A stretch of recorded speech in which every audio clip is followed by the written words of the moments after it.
Hi everyone, I've just done 2 videos on breathing techniques to help you with calming and centering yourself.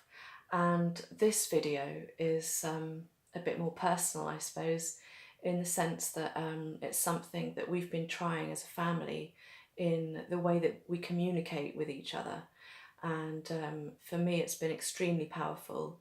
And I would say that for my husband, it's also been really amazing for him. And basically, it's about non-violent communication. And at first, I was like, non-violent communication? I'm not violent with anyone. Um, but it's not really, about violence.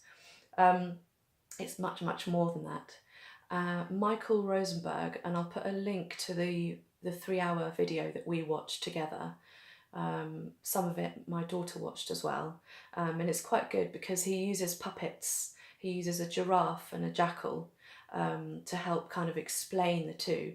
Now, I would say that at parts, for someone that's completely new to it, it was a little bit confusing and very detailed and like, oh my God, how am I going to fit this into my life? But it was a good kind of place to start, I suppose. We don't have any books on it, and he's not alive anymore. We haven't been on a course yet, but we will be soon. Well, in September, we're going to do our first module together. But I thought I would tell you a bit about how we've brought it into our life. And even our daughter Heidi has been using us as models, as children do, and been using the same techniques with the way she talks to us. And it's really funny when she does it. Because what I do is I have this stuck on the wall in the kitchen, and she'll go to it and she'll use it. And she actually knows it off by heart now. And when I was first starting to use these steps to help myself, I literally sounded like a robot. I was really blown away by how I found it really difficult to find words to describe my emotions. And I wonder if that's similar for other people with mental health problems. I literally didn't have the vocabulary for it. And with non-violent communication, you can actually buy cards that help you work out your feelings and your needs. And they have them split up in 2 like that, and you can literally look through the cards and work out, oh yes, that's what I'm feeling, and oh yeah, that's what I need. So I think I want to get those because I think it will help me come up with a more range of different words that I can use for my feelings and my needs. So yeah, I don't use this all the time because I would say that most of the time in my communication with my family or my friends, it just kind of flows easily and, it's all great. But then sometimes something comes up and you're like, okay, this is something that's important to me. I've noticed it happening and again, and it's something that I want to make change with. And so then I would think, okay, now I'm going to use the non-violent communication methods. And this is just something we printed off the internet. My husband did it. And so if you look at this part here, so you've got step 1, observation, step 2, feeling, step 3, need, step 4, request, to make that change forwards. So I nearly always use this 3rd column called sincerity. Before it's self-empathy, and the last one is empathy, which this empathy one sometimes I have to use with Heidi if she isn't giving me any kind of response. So I will model the empathy for her, and then she will then reply to that. So that's quite a good way of getting your children used to it.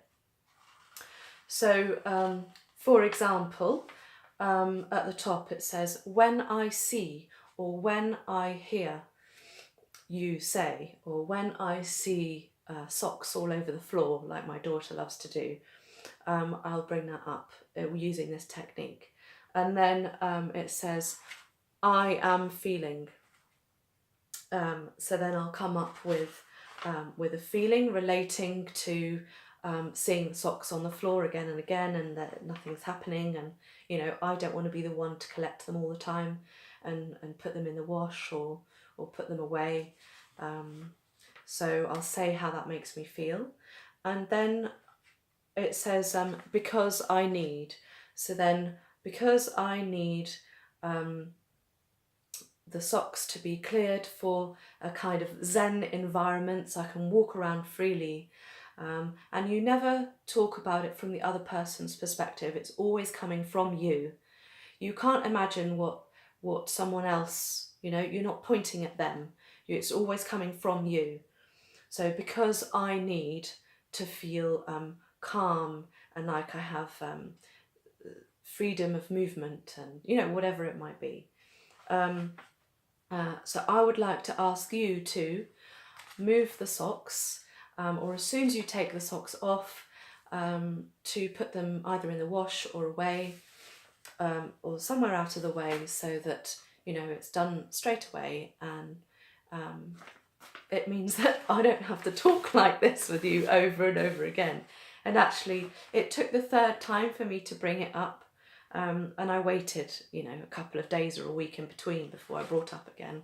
And I was like, yep, Heidi, I'm going to be, what's the animal? There's the jackal and the giraffe. Yeah, I'm going to be a giraffe with you again. And she's like, oh no, it's coming again. And then she'll change it. It's really making her realise that it's something important for me that I would like her to do. But I'm not saying it in a kind of jackal or more violent way, like, oh Heidi, I really think you should move your socks because, and the facial expressions are different, or there's kind of more force behind there, or, it's kind of, it's not a productive way of communicating with your family. So if she didn't respond, then I might say, so this is the empathy column. When I hear you, Mum, talking like that to me, I am feeling annoyed that you have done it again, because I need you to understand that me putting my socks on the floor is not something that, I think about, and it's just something I do. Would you like me to,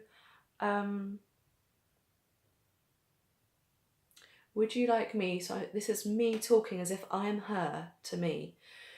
Would you like me, oh God, I don't know, it's not coming to mind right now, but you can see that that's something, you're going to have to think from their perspective here, and it's still something I'm learning, and I haven't done it for a while because I haven't needed to. But I remember one morning me and Robin spoke like that to each other because there was something that came up, and it's something that had been happening for a while in our relationship, and it was kind of this pattern that was forming. And we must have spent more than half an hour together talking about this. Well, not about this, but about our problem using non-violent communication. And it really brought up loads and loads of different things with each other. And it was really nice because he said that he noticed in the past that he was being a jackal and he would point his finger. And I was kind of saying that, because he was like that towards me, I would close up and I would feel like I wouldn't want to continue the communication, and it would want me to back away and to close things down. And so then it wouldn't be productive in any way. And I wouldn't go anywhere. And together we wouldn't go anywhere with that situation. You'd kind of feel like there's a dead end and you can't go any further. So the time that we used this for the first time, like, oh my God, this is brilliant. And okay, it meant that at times I got quite emotional because it kind of brought up so much and it opened me up. But the two major times that we've used this, it's always ended with that kind of feeling of closeness and connection and kind of hugging or I love you, or, that kind of where you want to go with the communication with your partner. And even with Heidi, she's laughed or she's kind of joked about something after we've had this kind of communication, or she's like, you know, quickly picked up all her socks and done something with them, or okay, mum. And so that's been really, really positive for us. And yeah, it's not something that has to be done every day, just when it's kind of important. So I would say that thank you, Michael Rosenberg, for what you've done for this planet.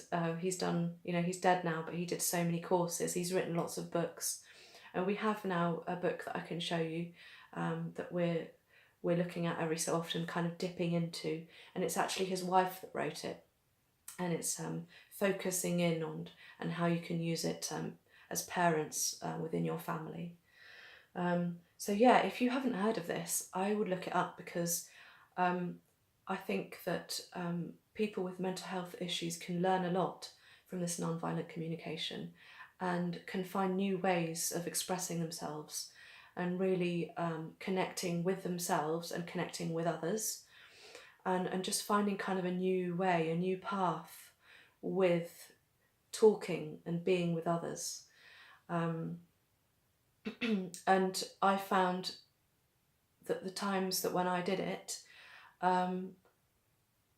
you know, I'd break through something and there'd be that opening, and it's like I would be crying way more than might seem right for that moment, or might seem necessary for that moment, or what I've brought up, or what we've been talking about.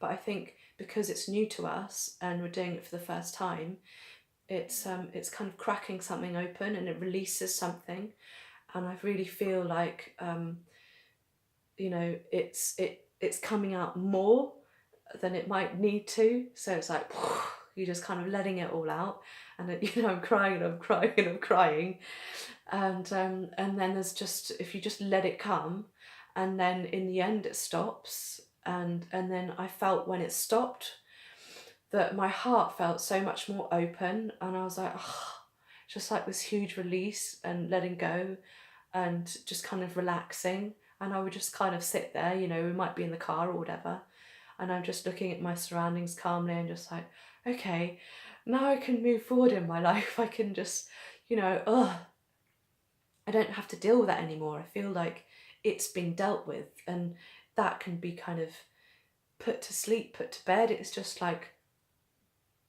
it's not necessary to go back there anymore, because you feel like you've dealt with it all the way to the very end with your partner, and then that's it, no more, not necessary. And so, you know, for probably 2 weeks now, we haven't needed to use nonviolent communication, because it hasn't been needed. So yeah, I hope that you guys can maybe look it up, research it, see if you can find a way to bring it into your life if you don't already. I thought that I was already non-violent in my communication methods, but I would say that in small ways, yeah, I was still a jackal, and if I would get frustrated or annoyed, I was a jackal, and it was not helpful for the people that I was speaking to, and it wasn't helpful for myself, because it would get me more annoyed or closed up. So anyway, that's enough of me ranting. Go and research, go and find out, because it's really powerful and amazing for your family and for the people in your life. Thank you very much, and I'll see you on the next video.